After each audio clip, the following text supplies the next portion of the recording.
Hi there guys, issue 7 paint week. So we've got some Reichland Flesh Shade, which is a shade paint, and some Stormhost Silver, which is a layer paint. We're also reverting back to our game mat from issue number 1 because we will need it to learn some new rules.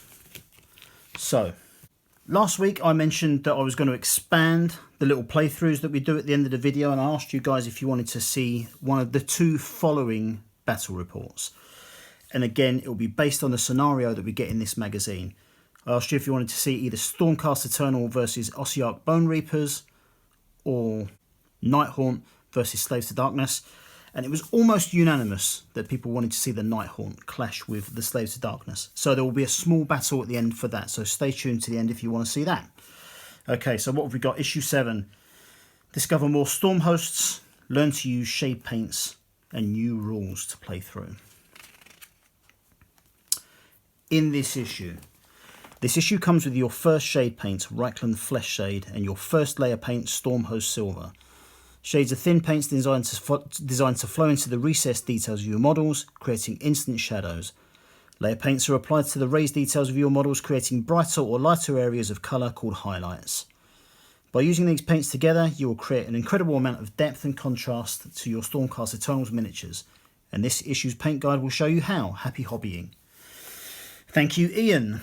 Okay, so what else have we got to look at today? So Stormhost Part 2, we've got Rites of Reforging, which basically is what happens after a Stormcast Eternal dies. We've got a history lesson on the Age of Chaos. We learn more about Nagash. We learn about the Fury of the Reforged. Read about Varanith Brightfeather's battle against the forces of Chaos. Then we've got a paint guide. And then we've got playthrough issue number 7, Scouring the Tombs. This playthrough will teach you the important step of 2 wound rolls in combat.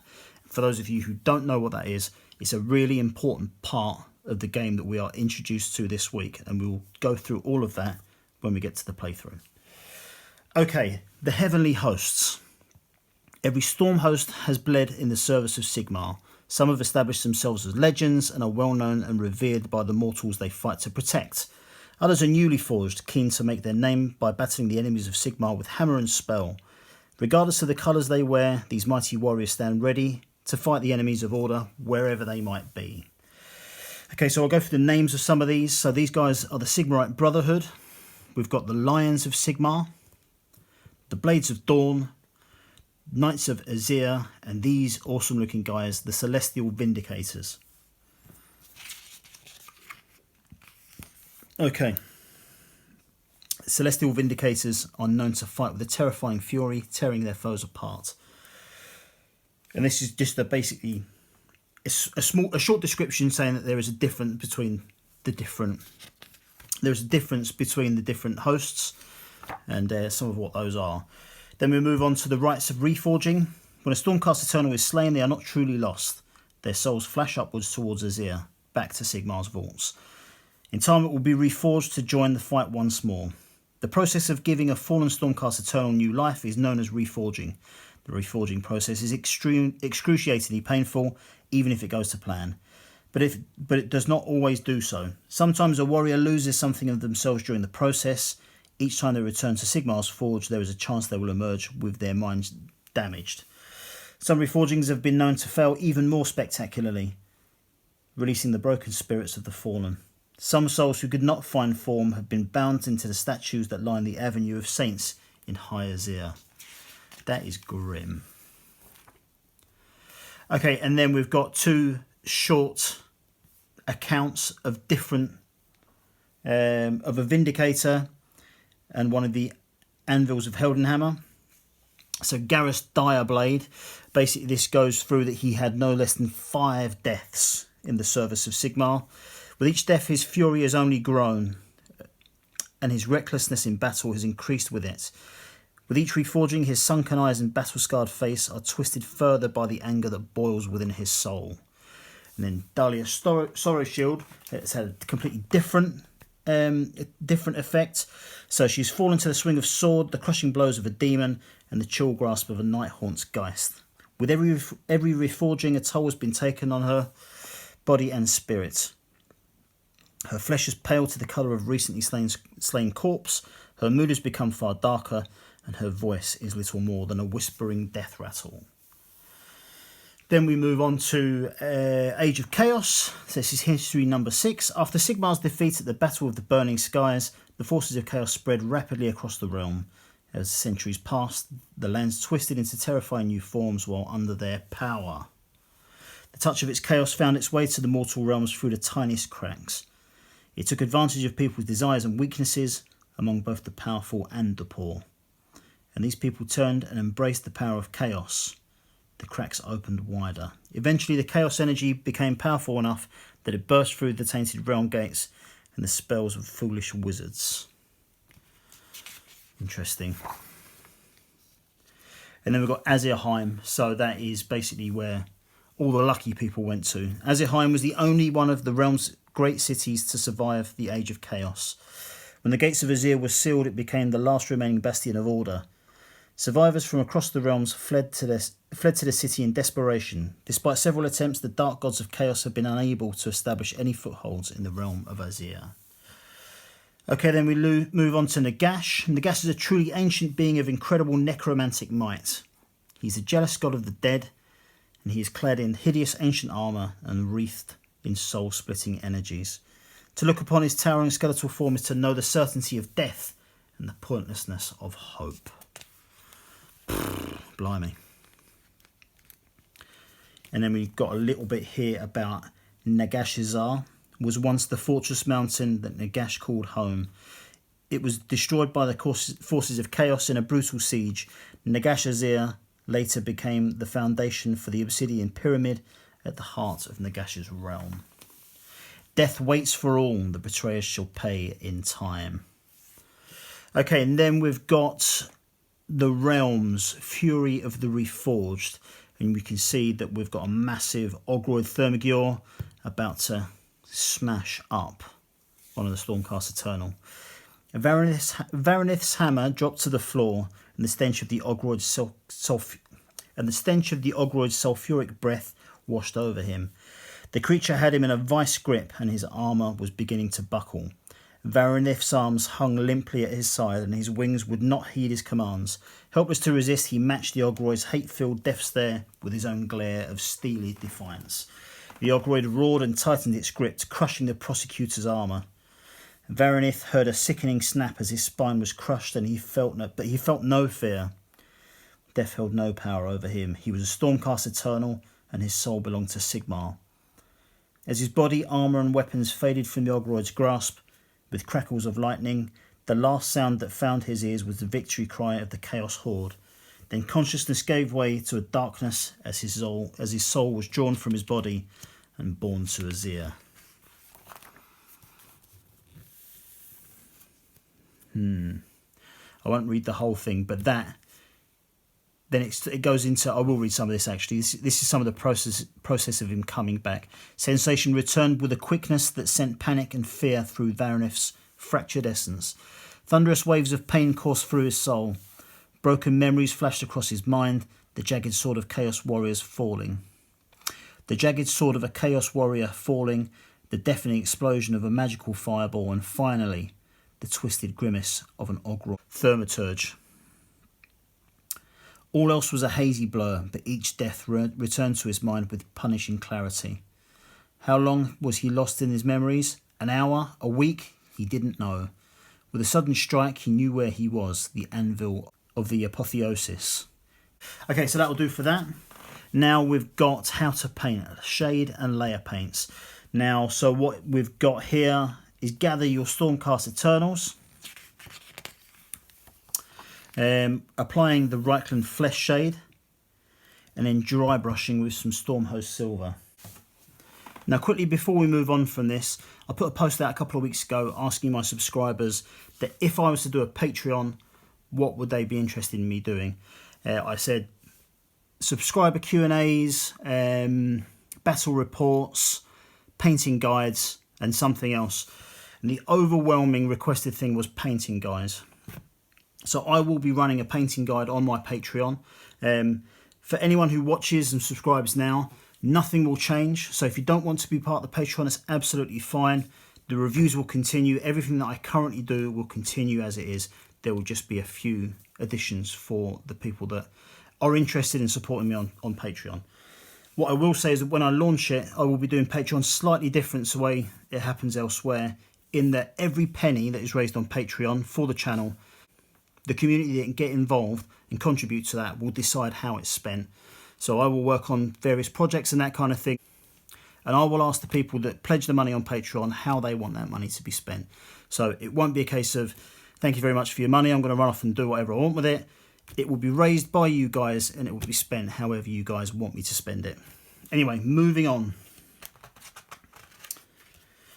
So there'll be more news on that probably in the next couple of weeks. I just need to figure out in my head exactly how I'm going to work it, because I want to get more involved with community engagement and that kind of thing.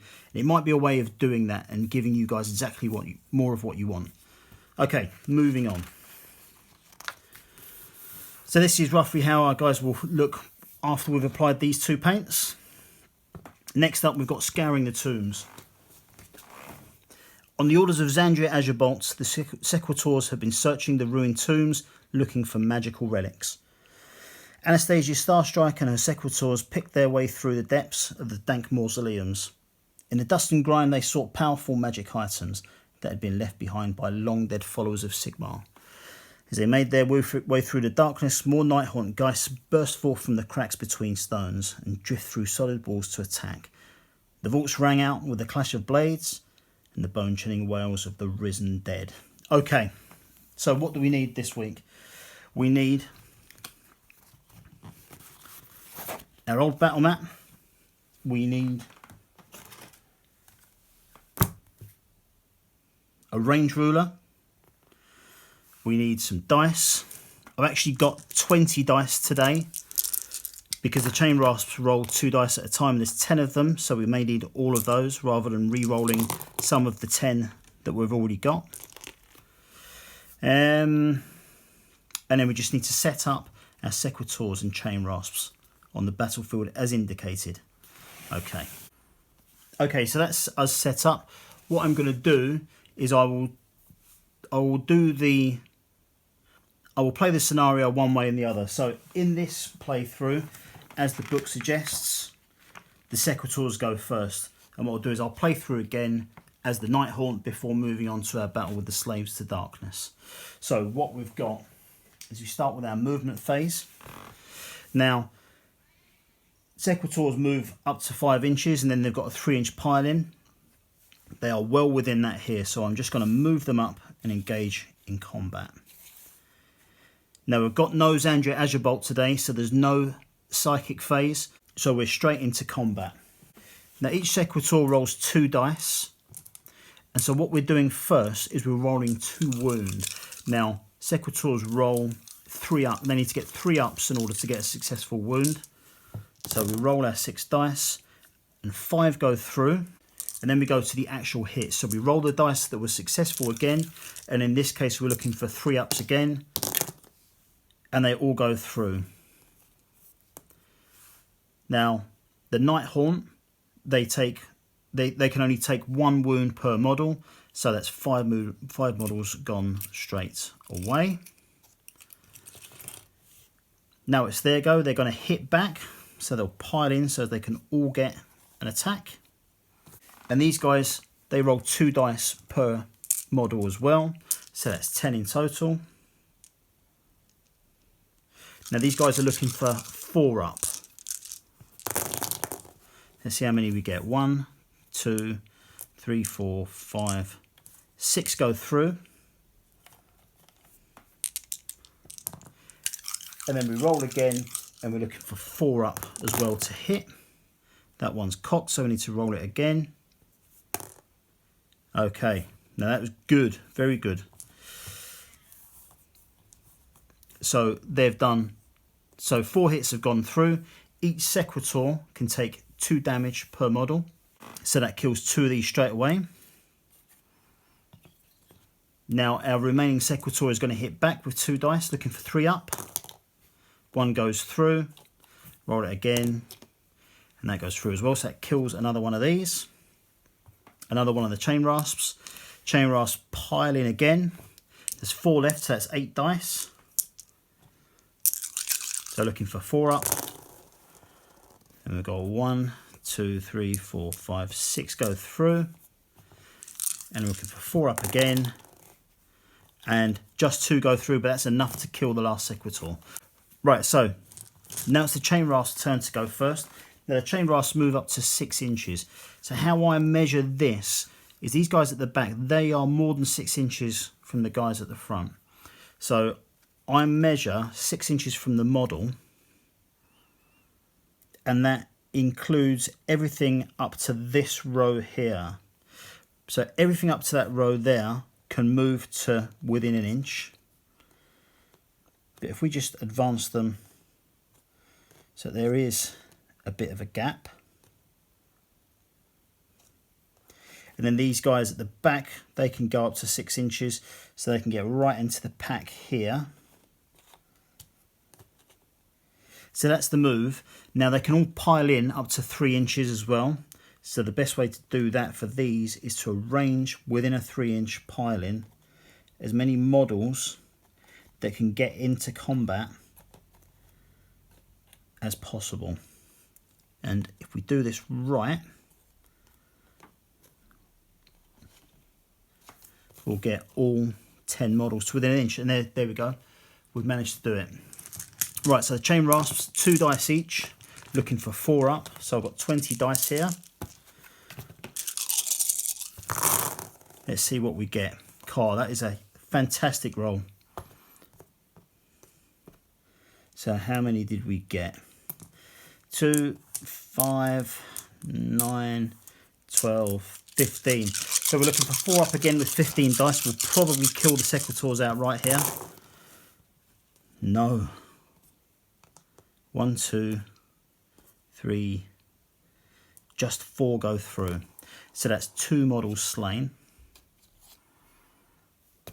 Our sequitur is going to hit back, so we've got 1 of those left, so he rolls 2 dice, looking for 3 ups. None of them get through. So that's it.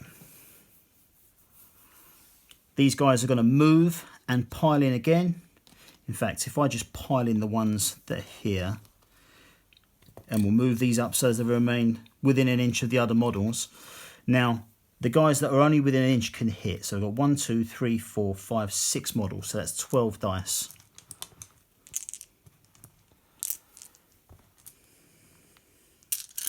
Four up. We get 1, 2, 3, 4, 5, 6 go through. That is a 7th. It's just a dodgy dice. So we'll pick a different one. So that's 7 dice. Then we're looking for 4 up again. There you go. Plenty go through. And the sequitur is slain. The Night Haunt prevail. Okay, now what I'd like to do is change this a little bit. So I've got some Slave to Darkness here. They are in the very early stages of being painted. So what I'm going to do is I'm going to introduce, let's bring on, we can check the War Scroll to see how tough they are and see if we can match it against what we've got with the chain rasps. Now they take 2 wounds each like the sequiturs do. They roll 2 attacks, again, like the sequiturs do. So really, normally we would play 3 against 10 because those stats are the same. However, let's try and make this slightly different this week. So we'll line up our 10 chain rasps.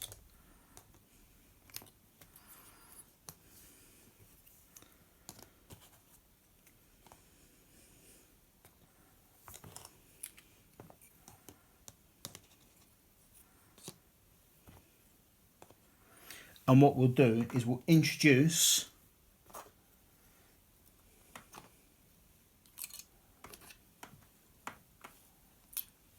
five more chain rasps that we received in last week's issue. And we'll dot those in amongst what we've got here.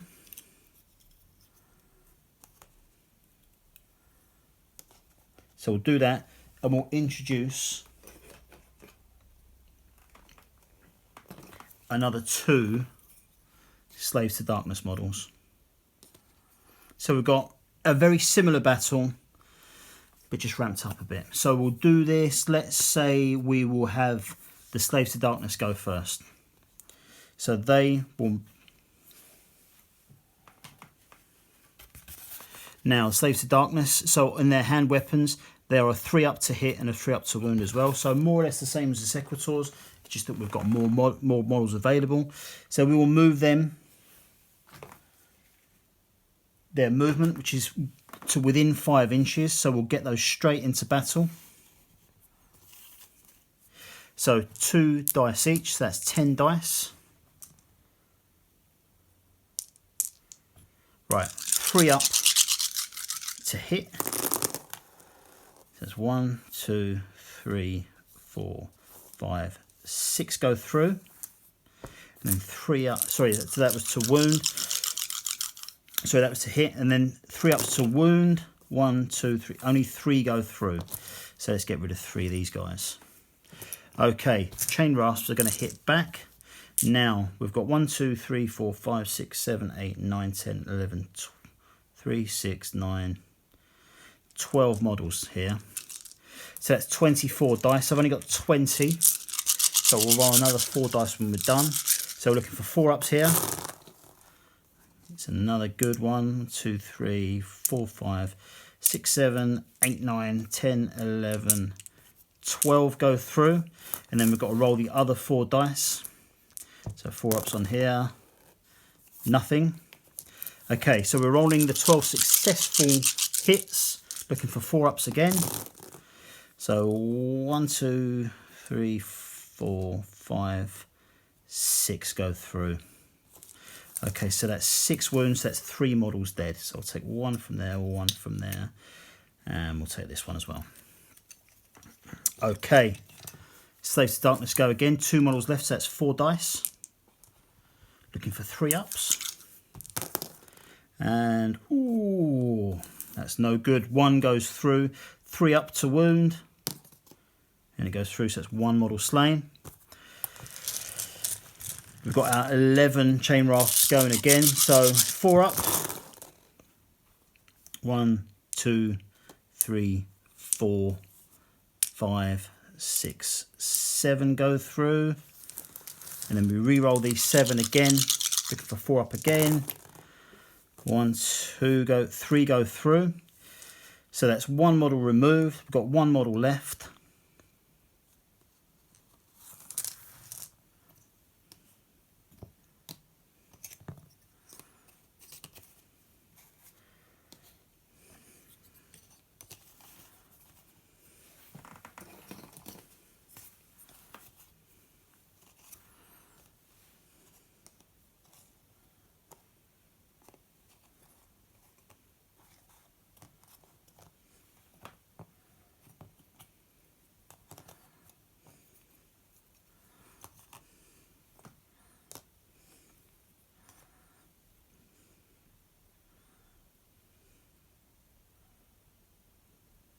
Right, so we've got 15 chain rasps, which includes 5 from last week, and we're going to put them up against 6 Slaves to Darkness. So on the first go, Slaves to Darkness will go first. Now, Slaves to Darkness are very similar to the Sequitors in that they roll 2 dice in attack, they hit on a 3 up, and they wound on a 3 up. So let's move them forward. Now they are well within their movement here, so I'll just move them straight into combat there. So we've got 1, 2, 3, 4, 5, 6 of those, so that's 12 dice to roll an attack. So we're looking for 3 ups.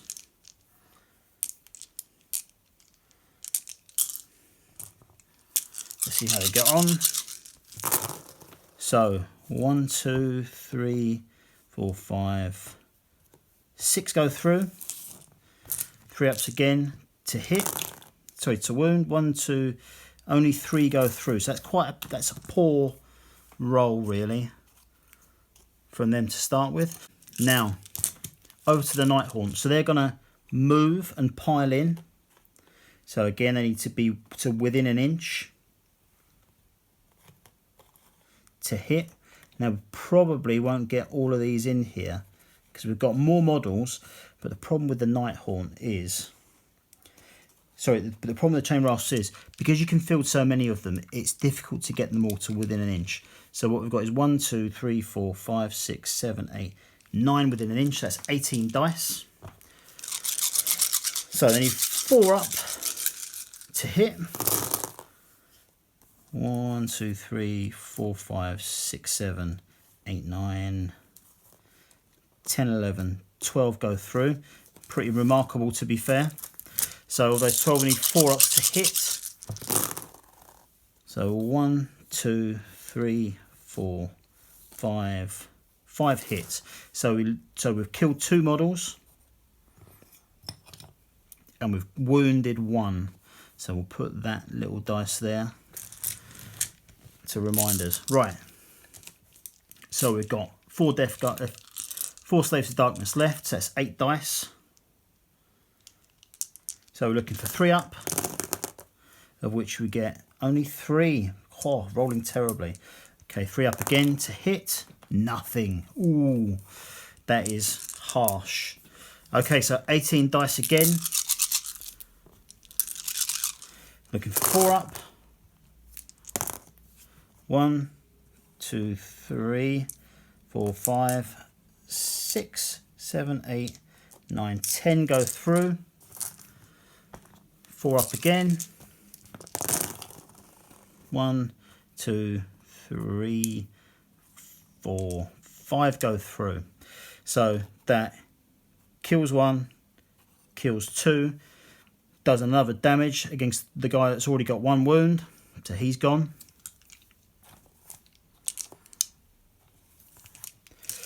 So he's going to hit back with 2 dice.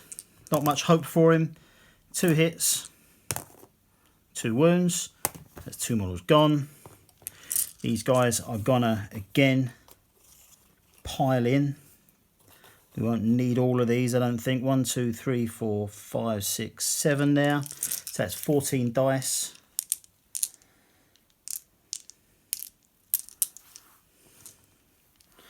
Right, it will need a miracle for him to survive. So 4 up, so we've got plenty of those. And then we go 4 up again. Yeah, he's dead. Okay, the Nighthaunt win. Okay. So let's form up again.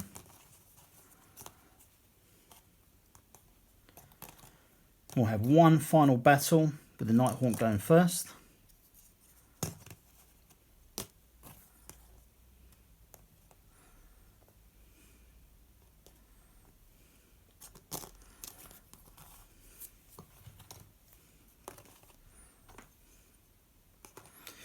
Okay, and because they've taken a whooping in their first match, let's see, let's add a few more. Let's add 2 more of these Slaves to Darkness to see if that will help them at all. Okay, Nighthaunt to go first, so they can move up to 5.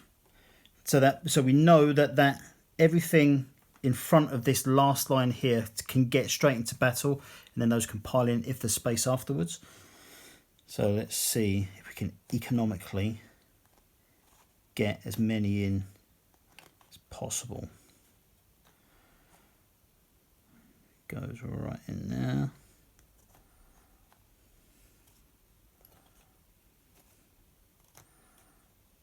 Right, what else have we got? So he can move up 6 inches to there. He can move 6 inches to there. These guys can move right in as well.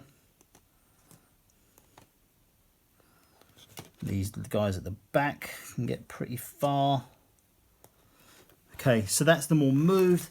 Let's pile in to see what we can do. Maybe I can get in as well. And these last guys at the back cannot.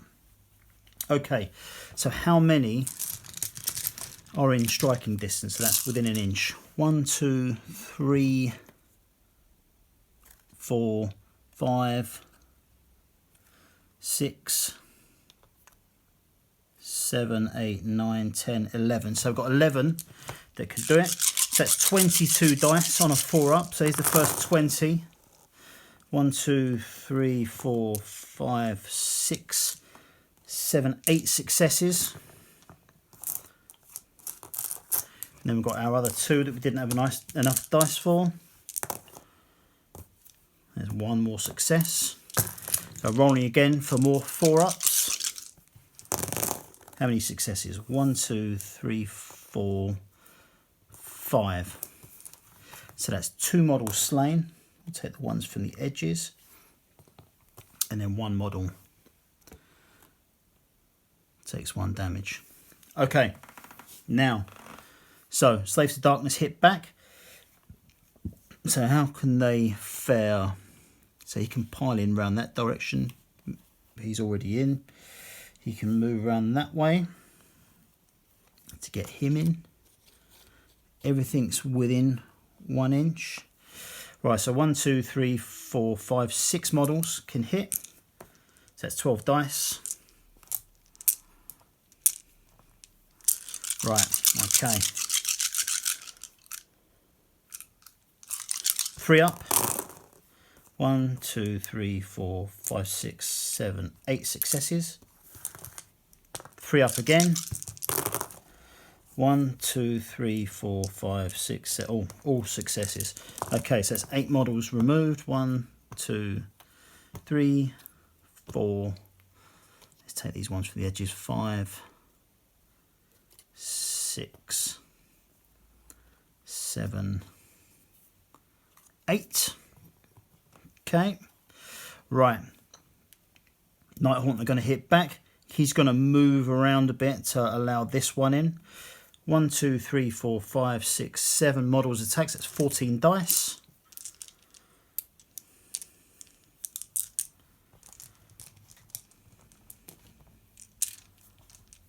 Okay. 4 ups. 1, 2, 3, 4, 5, 6, 7 successes. 4 up again. 1, 2, 3, 4 successes. So that's 2 models slain. Take those 2. Right. Slaves to Darkness hit back. We've got 4 models, so that's 8 dice.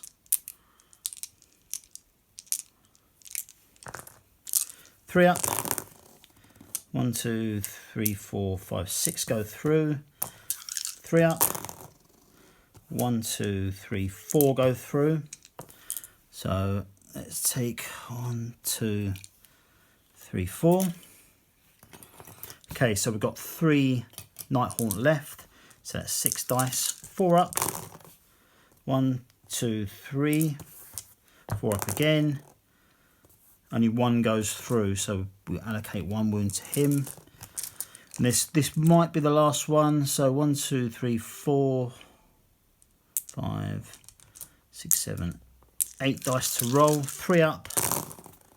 1, 2, 3, 4, 5 successes. 3 up again. 3 successes. Which gives the Slaves to Darkness the win. Now, there's not much more we can say about that. It was pretty much a match against the Sequitors because all of the stats remained the same. However, we haven't got enough of these yet. So we'll come back to that another time. The other battle report that we talked about last week, which was going to be the Ossiarch Bone Reapers up against the Stormcast Eternals. We'll do that on the next issue. Okay. So moving on.